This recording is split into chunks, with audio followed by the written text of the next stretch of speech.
ఏమండి, రాత్రి మామయ్య గారు ఫోన్ చేశారు మీరెప్పుడొస్తారో కనుక్కోవడానికి. మీరేమో నా సెల్ నంబర్ ఇచ్చారు. వాళ్ళు నాకే చేస్తున్నారు. మీ నంబర్ ఇవ్వచ్చు కదా.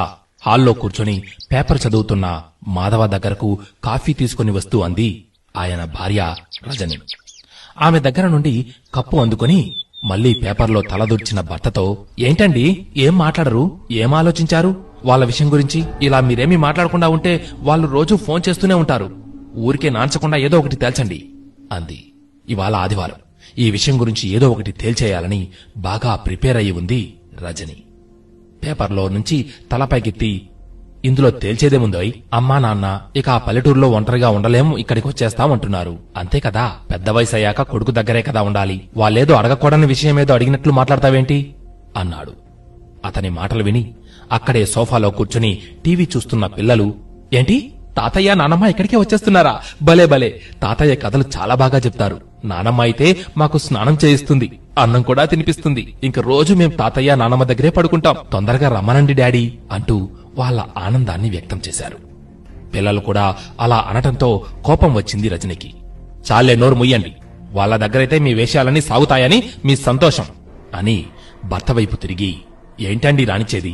ఇక్కడ మనమెలా ఉంటున్నాం, మీ అమ్మా నాన్నలు ఎలా ఉంటారు, ఆ పల్లెటూరి మాటలు చేతలు ఎలా ఉంటాయో మీకు తెలుసుగా. మన ఇంటికి పెద్ద పెద్ద వాళ్ళందరూ వస్తూ ఉంటారు. వాళ్ళు వీళ్ళని చూస్తే ఏమనుకుంటారు?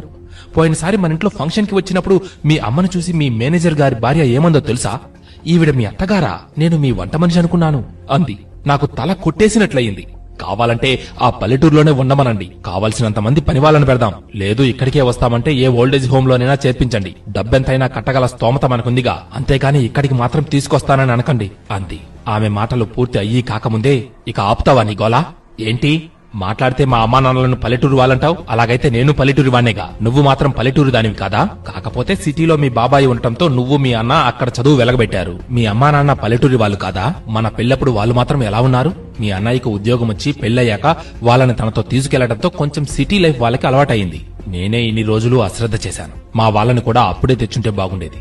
మా అమ్మేదో మొహమాటానికి ఇప్పుడు మీ దగ్గరికి ఎందుకు లేరా, రేపు చేసుకోగలిగే ఓపిక లేని రోజున ఎలాగూ మీ దగ్గరికి రావాలిగా అన్నదని. అవును అత్తయ్య గారు, మీరెప్పుడు రావాలనుకుంటే అప్పుడు రావచ్చు, తొందరేముంది? పైగా ఇక్కడ ఇంత మంచి వాతావరణంలో ఉండే మీరు ఆ సిటీలో ఇరుకు అద్దె ఇళ్లలో ఉండలేరు. మీ అబ్బాయి ఇల్లు కట్టాలనే ఆలోచనలో ఉన్నారు కూడా. మన సొంత ఇల్లు అయితే ఏ సమస్య ఉండదు అంటూ వాళ్ళని రానివ్వకుండా అడ్డుపొల్ల వేశావు. ఇప్పుడు వాళ్ళు చేసుకోలేని పరిస్థితిలో ఉండి వస్తామంటే ఇప్పుడు కూడా వద్దంటున్నావు. ఇంత పెద్ద ఇంట్లో వాళ్ళు ఒక గదిలో ఉంటే నీకేమైనా అడ్డమా? అన్నింటికీ పని వాళ్ళు ఉన్నారు. నువ్వేదో వాళ్ళకి బండ చాకరీ చేయాలన్నట్లు మాట్లాడుతున్నావు. పైగా ఓల్డేజ్ హోమ్ లో చేర్చమని ఉచిత సలహాలిస్తున్నావు. నేను వాళ్ళ కన్న కొడుకును. నీకు ఇష్టం ఉన్నా లేకపోయినా నా తల్లిదండ్రులు నా దగ్గరే ఉండాలి. ఉంటారు కూడా. రేపు ముసలిదానివయ్యాక నువ్వు ఉందువుగానిలే ఓల్డేజ్ హోంలో అంటూ లేచి వెళ్లి షర్టు వేసుకుని బయటకు వెళ్లిపోయాడు కోపంగా.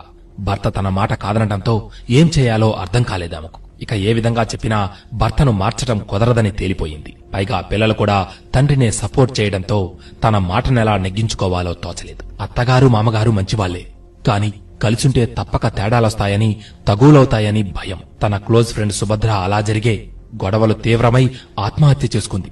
దాంతో ఆ భయమింకా బలపడింది. చివరికి పల్లెటూరి వాళ్ళని ఏదో వంక చెప్పి వాళ్లను రాకుండా చేద్దామన్నా కుదరలేదు. పైగా భర్తకి కూడా అమ్మా నాన్నలంటే ఒకంత ప్రేమ ఎక్కువే. కొడుకు ఇల్లు కట్టేటప్పుడు ఇతరత్ర అవసరాలప్పుడు అతను అడగకుండానే డబ్బులు బంగారం అంతా ఇచ్చేశారు. అప్పుడప్పుడు వచ్చి 4 రోజులు ఉండి వెళ్లేవాళ్లు. ఇక ఇప్పుడు పూర్తిగా వచ్చేయాలని నిర్ణయించుకున్నారు. ఇవన్నీ ఆలోచించుకుంటూనే వంట ప్రయత్నంలో పడింది రజని. మధ్యాహ్నం భోజనాల దగ్గర గాని రాత్రి గాని భార్యాభర్తలు ఇద్దరూ ఏమీ మాట్లాడుకోలేదు. మరుసటి పొద్దున్నే లేచి తయారవుతున్న భర్తని ఎక్కడికి అని అడగాలనిపించి కూడా అహం అడ్డొచ్చి ఆయనే చెప్తారులే అనుకుని కిచెన్లోకి వెళ్లి కాఫీ కలిపి తెచ్చి ఇచ్చింది. కాఫీ అందుకుని, రజని నేను వీరాపురం వెళ్తున్నాను. పొలం కౌలు ఇంటి గురించి మాట్లాడి అన్ని సర్దుకుని అమ్మా నాన్నలను తీసుకుని సాయంత్రానికల్లా వస్తాను అంటూ ఆమె సమాధానం చెప్పేలోపునే కారు దగ్గరికి వెళ్లిపోయాడు. ఆమెకు అతన్ని ఆపలేకపోయాననే ఉక్రోషం ఎక్కువై దుఃఖంగా మారింది. కాసేపటికి తన బాధనెవరితోనైనా పంచుకోవాలి అనిపించింది. వెంటనే సెల్ తీసుకుని అన్నకు ఫోన్ చేసింది. ఆమె అన్న వినోద్ 4-5 సిటీలలో జాబ్ చేసి చివరికి ఢిల్లీలో స్థిరపడ్డాడు. వెళ్లి సంవత్సరమైంది. పెద్ద ఇంజనీర్గా బాగా సంపాదిస్తున్నాడు. తమని రమ్మని చాలాసార్లు ఫోన్ చేశాడు. కాని వెళ్లటానికి కుదరలేదు. అమ్మా నాన్నలను చూడటానికైనా ఈ సమ్మర్లో వెళ్లాలని అనుకుంటూ ఉంది. ఫోన్ రింగ్ మొత్తం అయిపోయింది. వినోద్ ఫోన్ తీయలేదు. అమ్మ వాళ్ళకి చేద్దామంటే వాళ్ళకి ఫోన్ లేదు. అన్నయ్య ఫోన్లో నుండే మాట్లాడతారు. ఒక ఫోన్ తీసుకోవచ్చు కదమ్మా అంటే, అదంతా మాకు తెలియదమ్మా, ఇక్కడ అంతా హిందీ కదా, అన్నయ్య ఉన్నాడుగా అంటుంది అమ్మ. ఇంతలో ఫోన్ మోగింది.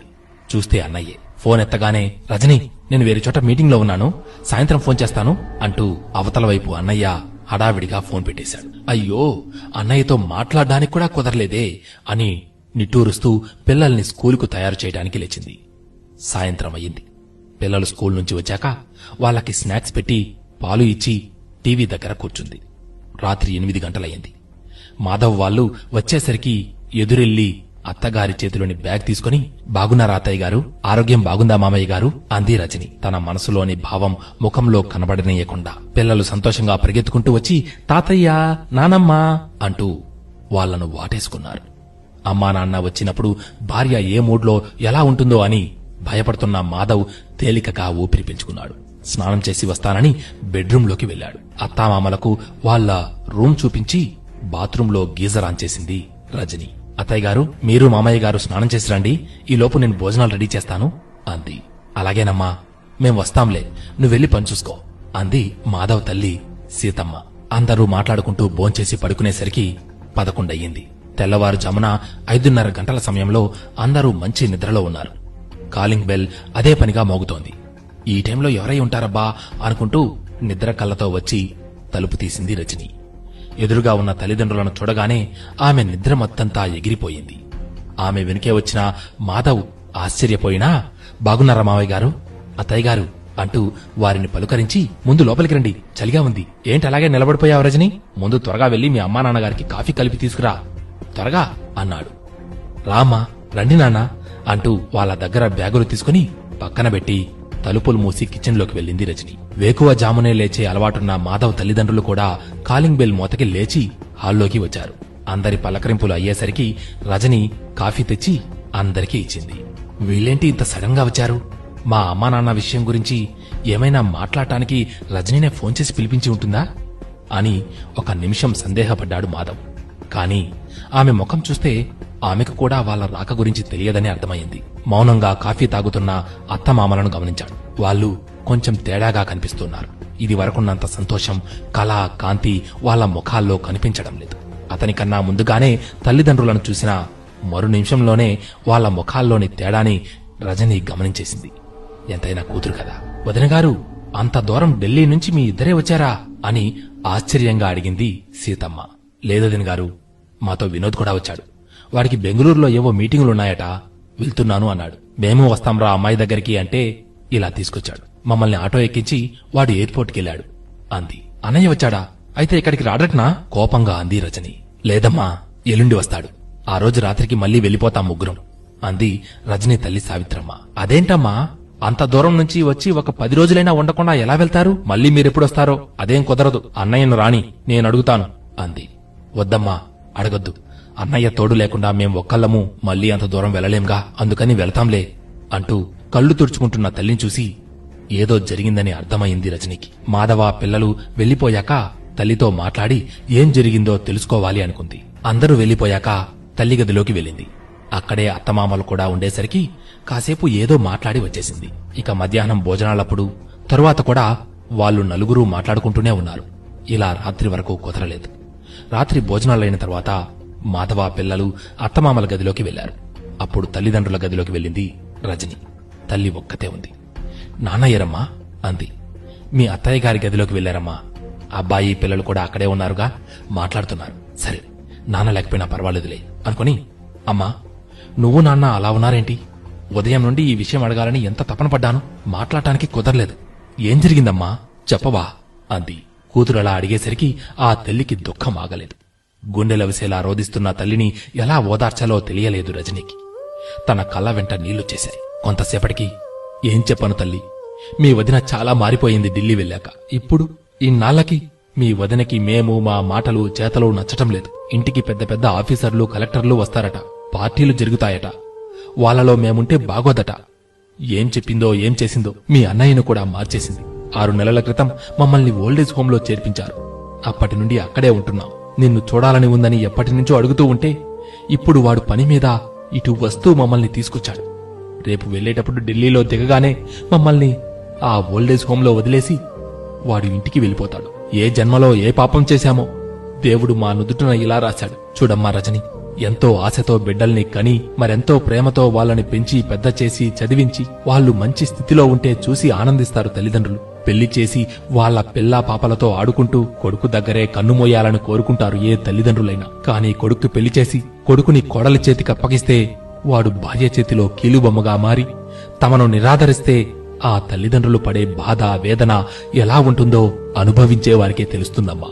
వాళ్ళ దుఃఖాన్నెవరూ తీర్చలేరు. మీరు మాకు వద్దు, మా దగ్గర ఉండద్దు, మా ఇంటికి రావద్దు అంటే మేమే కాదు, ఈ వయసులో ఉన్న ఏ తల్లిదండ్రులైనా ఎలా తట్టుకోగలరు? ఈ మాటలు అంటూ దుఃఖంతో ఆమె గొంతు పూడుకుపోయింది.